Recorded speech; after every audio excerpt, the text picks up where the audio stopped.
Hi, everybody. I'm so glad to see you today.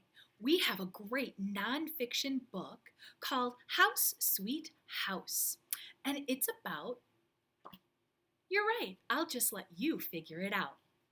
It's by Judith Bauer Stamper. She's the author. And what does the author do? Yes, writes the words of the story. And it doesn't say who the illustrator is because that's right. This book has photographs, real pictures, and it's going to give us real information because it's nonfiction. Let's read House, Sweet House. Families live in all kinds of houses. There are big houses, little houses, plain houses, and houses in all colors of the rainbow. No matter what it looks like, a family's house is its home. What color is your house?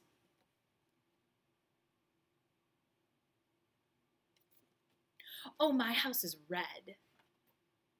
Some houses are built for just one family. Other buildings contain homes for many people.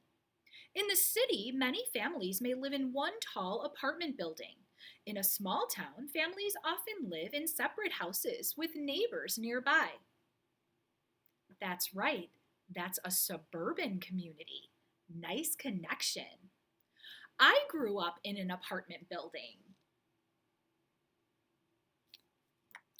In a country, yes, that's a rural area. Good use of a vocabulary word.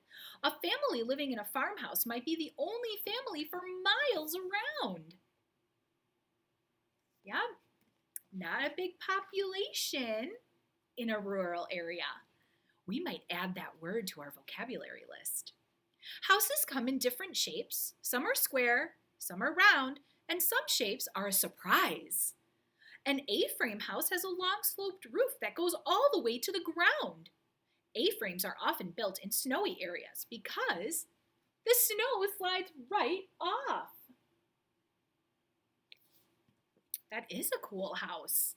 In one part of China, people live in tulaos. A tulao is an O-shaped building with apartments circling the center. Some houses on the edge of the desert are shaped like beehives with people living inside. Oh, yes, this is a great nonfiction book. So much information.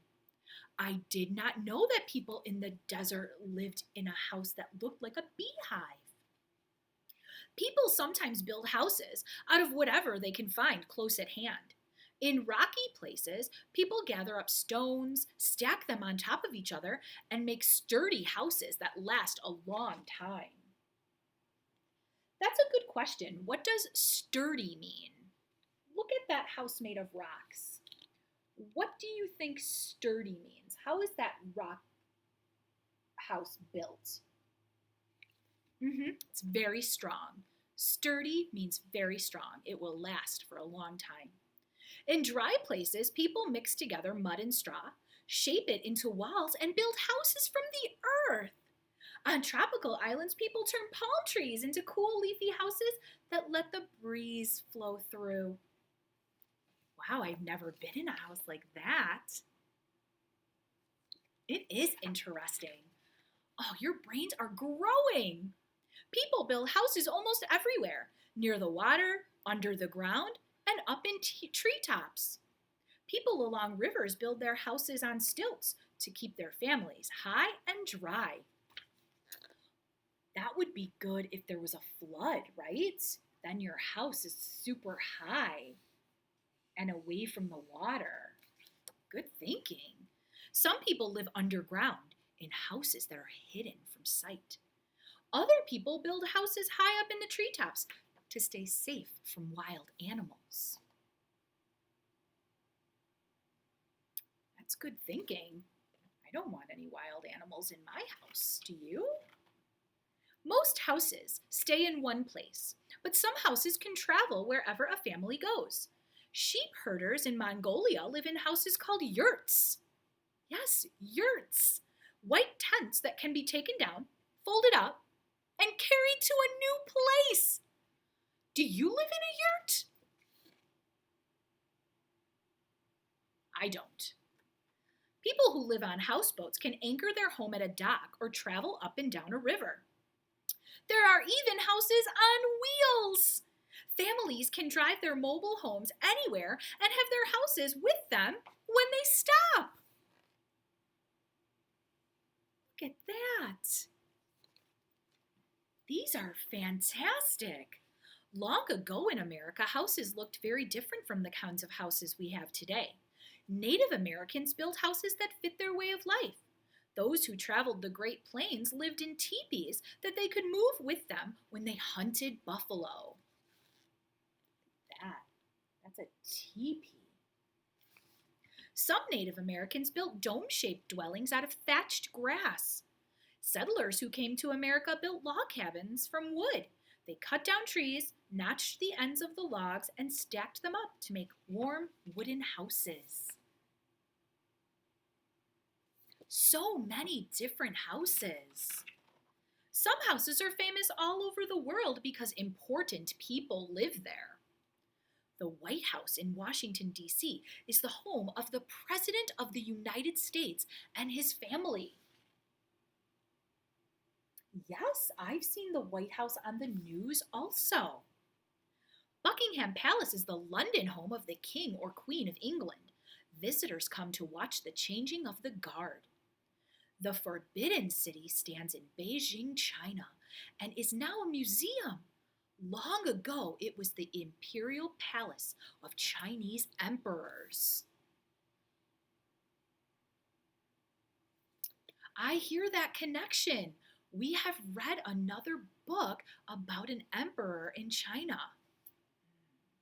Maybe we can read that tomorrow. Houses give people protection, comfort, and warmth. A tent in the Sahara Desert has sides that can roll up to catch a breeze or roll down if there's a sandstorm. We did learn about sandstorms last year. Nice connection. In the freezing weather of the Arctic, an igloo made of snow can become a temporary home for hunters and travelers. A house with a burning fireplace can make a family feel cozy and comfortable. I don't have a fireplace. Houses are places to eat, sleep, work, and play. Kitchens are busy places in homes all over the world.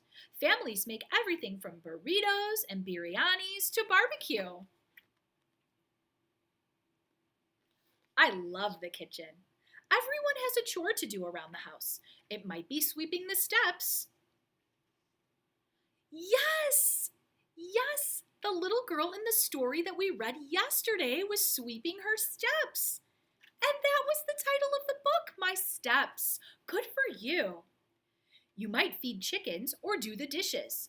At night, a house is where you snuggle up, fall asleep, and have sweet dreams. These are great photographs. There are all kinds of houses and all kinds of families. Families are what make a house a home.